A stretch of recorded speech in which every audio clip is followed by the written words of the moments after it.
Ja, Tag zusammen und herzlich willkommen zur Spieltagspressekonferenz von 2 Kölsch. Ja, hallo Leute, und das am 14. Spieltag der Bundesliga. Und der FC trifft auf die Truppe von Mainz 05. Und wenn einige in den letzten Wochen den Eindruck hatten, dass wir mit unserem Verein so ein bisschen in einer Sackgasse oder in einer Einbahnstraße angekommen sein könnten, dann dürften die ja doch am letzten Wochenende ein bisschen eines Besseren belehrt worden sein. Oder anders gesagt, es hat sowas wie eine Wende stattgefunden. Ja, ist auch kein Wunder, es ist ja die Adventezeit.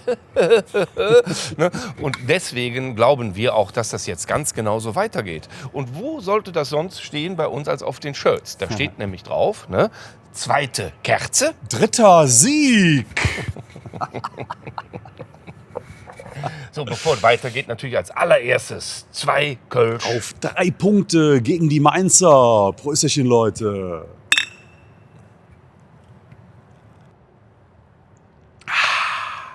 Ja, und dritter Sieg, da ist natürlich der dritte Saisonsieg mit gemeint. Bisher haben wir gegen Gladbach gewonnen, letztes Wochenende gegen Darmstadt und jetzt zweite Kerze. Da kommt der dritte Sieg gegen Mainz 05, habe ich eigentlich überhaupt keine Bedenken. Nee, und das wird dann ja genauso weitergehen. Wir haben insgesamt 4 Kerzchen, wenn ihr mal mitgezählt habt. Weiß nicht, ob ihr das schon mal gemacht habt. Ja? Und das ergibt dann 12 Punkte. Ne? So einfach läuft das. Und wenn man das keine Wende nennen kann, ne? Weiß ich es auch nicht. Ja, was ist sonst noch wendemäßig im Moment? Ja, wendemäßig, klar. Also das Sportliche ist die große Wende in der Tabelle. Wir sind jetzt 15. aktuell. Union Berlin hat zwar noch ein Spiel weniger, aber in Bayern, ich glaube nicht, dass die da so wahnsinnig viel holen. Also im Moment sind wir erstmal gerettet. Der Abstieg ist kein Thema mehr. Nein. Nein, aber neben der sportlichen Wende, glaube ich, ist auch ansonsten zu beobachten, dass in den Köpfen beim FC, bei den Verantwortlichen, ein bisschen was passiert. Ja. Also die unterhalten sich offensichtlich jetzt doch mal darüber, wie man vielleicht ein bisschen flexibler werden kann und nicht alles so starrsinnig angehen kann. Ja, nicht nur in der Hüfte. Wir haben ja beim letzten Mal das hohe Lied auf die Jugend gesungen und man muss schon sagen, so ein ganz klein bisschen, sind ja kleine Schritte, ne? Ja. Fühlt man sich erhört, ne? Und das ist schon mal eine Sache, die sehr, sehr positiv ist. Also eine Mini-Wende findet da auf jeden Fall schon mal statt. Ne? Wobei man dazu sagen muss, also wir sind ja nicht die Einzigen, die nach der Jugend geschrien haben. Das kommt aus ganz vielen Ecken. Ja, wir wollten uns Und das patentieren lassen, aber war nicht drin. gebt Jugend eine Chance. Ja, ja. Ist im Übrigen, also wo es sehr viel Anklang gefunden hat, ist tatsächlich bei den Medien.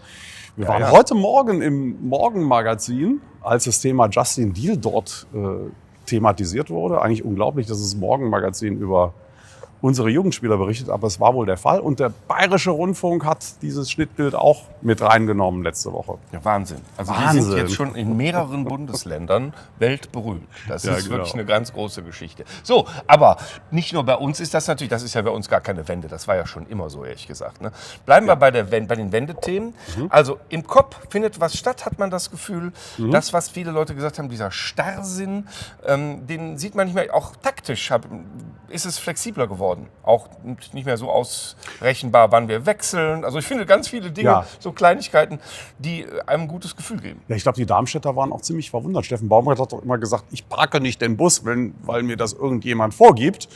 Und jetzt hat er doch geparkt, indem er zunächst mal 4 Innenverteidiger in die Ja. Abwehr gestellt hat. Ich glaube, das hat die sehr überrascht. Und zu was haben wir dann gespielt? Zu 0. Ne? Also ist natürlich ehrlicherweise gar nicht so blöd, wenn sollte es man einen Zusammenhang geben? könnte ja sein, man weiß es nicht so genau. Ne?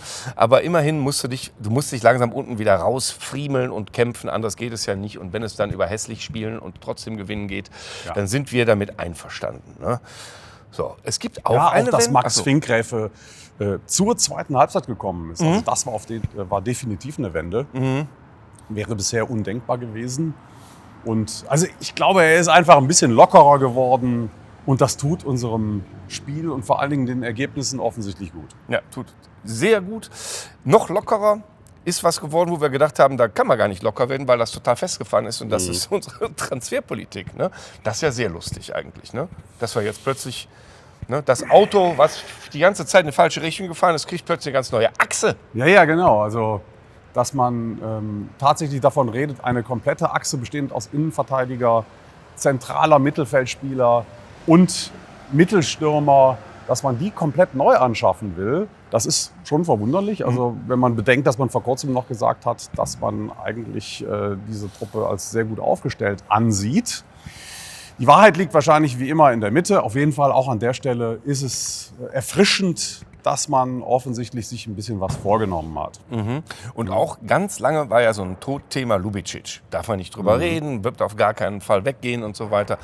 Das scheint ja jetzt auch sich etwas zu verändern. Ist ja logisch, irgendwo muss das Geld ja herkommen, wenn wir sagen, wir wollen eine neue Achse. Ne? Ja, ich muss allerdings sagen, dass ich von dem Dejo da auch ein bisschen enttäuscht bin, wenn das tatsächlich sich so verhält, wie es jetzt in der Presse dargestellt wurde, dass er doch unbedingt wechseln will und dass man ihn jetzt zum Winter hin ins Schaufenster stellt, sogar mit einem fixen Betrag, also 8 bis 10 Millionen ist da die Rede. Tja, also offensichtlich scheint er da intern doch ganz klar zum Ausdruck gebracht zu haben, dass er den Verein verlassen will. Finde ich sehr schade. Finde ich auch sehr schade. Gehört auch ein bisschen zu den Irrtümern vor der Saison, wenn man ganz ehrlich ist. Denn ich habe schon gedacht, er hat ja gezeigt, dass er Skiri ersetzen kann in der Zeit, als Skiri mal verletzt war. Und da hat man so gedacht, okay, der entwickelt sich super großartig. Und deswegen wird dieser Skiri-Weggang auch irgendwie zu kompensieren sein. Da habe ich mir mehr Gedanken gemacht, was Hector anbelangt. Und ehrlicherweise zeigt er die Leistung jetzt nicht mehr. Vielleicht, weil er keinen Bock hat, keine Ahnung, warum es ist, aber also... Ne? Ich meine, das Geld können wir gut gebrauchen, das ist gar keine Frage. Und wenn wir das für die neue Achse brauchen, dann ist es dann bestimmt auch ganz gut angelegt.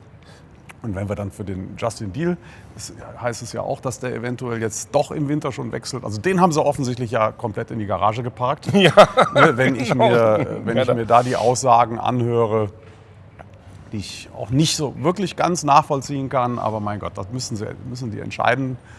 Und wenn man sich dazu entschlossen hat, ihn dann eben überhaupt nicht einsetzen zu wollen, trotz dessen, dass er noch Vertrag hat und ihn lieber zu verkaufen, dann tut es und seht zu, dass wir ansonsten für mich ist das schon vernünftige neue Spieler kriegen. Auch eine Wende in Wahrheit. Ne? Weil ich habe ehrlicherweise immer alles für vernünftig und nachvollziehbar gehalten, was da gesagt wurde.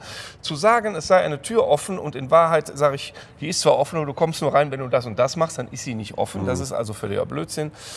Und die Annahme, dass der Junge jetzt gar keine Karriere mehr machen kann, weil ihm ein halbes Jahr Steffen Baumgart-Ausbildung fehlt, ist auch mehr als merkwürdig. Also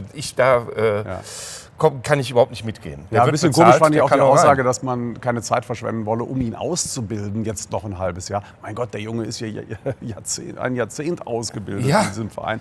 Wir wollten doch eigentlich seine Fähigkeiten jetzt für uns nutzen im Abstiegskampf und im Fokus steht bestimmt nicht, ihn weiter auszubilden.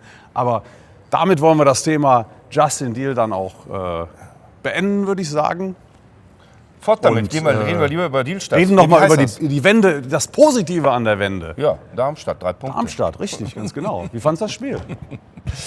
Du weißt genau, ich habe es ja später erst gesehen. Ne? Also ich war in der bedauernswerten Situation, es nicht live sehen zu können, sondern immer auf den Ticker zu gucken. Ich habe dafür den KIC gewinnen sehen. Ich habe es mir später noch mal angeschaut. Es war, wenn man dann auch schon wusste, wie es ausgeht, von überschaubarem Unterhaltungswert. Aber scheiß was drauf. Scheiß was drauf. Und da möchte ich bitte schön auch mal kurz an diejenigen appellieren, die in den sozialen Medien bei uns drunter geschrieben haben, dass sie sich über die 3 Punkte überhaupt nicht freuen können, weil der FC ja so beschissen gespielt habe. Ey Leute, mal ganz ehrlich, in welchem Film seid ihr denn unterwegs? Das ist doch sowas von trivial. Es geht hier gerade um unsere Existenz. Ja. Und diese 3 Punkte, die waren sowas von unglaublich wichtig, haben wir ja dann auch geschrieben nach dem Spiel. Ist wohl so, ne? Und, also wenn du einen Goldbarren geschenkt kriegst, wenn du gerade pleite bist, dann sagst du nicht, der ist aber zerkratzt, der ist aber hässlich. Da ist ein Hubbel drauf, den nehme ich nicht. Ne? Das ist ja vollkommener Blödsinn. Also von mir aus können wir potthässlichen Fußball spielen für den Rest der Saison und drin bleiben, dann bin ich happy und dann kommen irgendwann auch wieder Zeiten, wo es schöner anzusehen ist. Das ist im Moment nicht die Priorität. Ja. Naja, was bleibt? 3 Spiele, die wir noch haben bis zur Winterpause. Die ist zwar sehr kurz, aber sie kommt dann erstmal. 3 Spiele, die wir alle gewinnen wollen. Es gibt noch 3 Kerzen. Richtig, genau. 3 Siege und dann haben wir 18 Punkte. Ne? Und dann haben wir 18 Punkte und dann kommen 2 Heimspiele. Wer soll uns dann noch schlagen? Ja? Das ist durchaus realistisch. Also wo spielen wir? Wir spielen gegen Mainz, dann in Freiburg und dann am letzten Spieltag in diesem Jahr noch in Union Berlin. Kann man alle 3 Spiele gewinnen, würde ich sagen. Könnte man. Ja, muss man nur wollen. Ne? Also ran, Leute. Die Wende ist bereitet.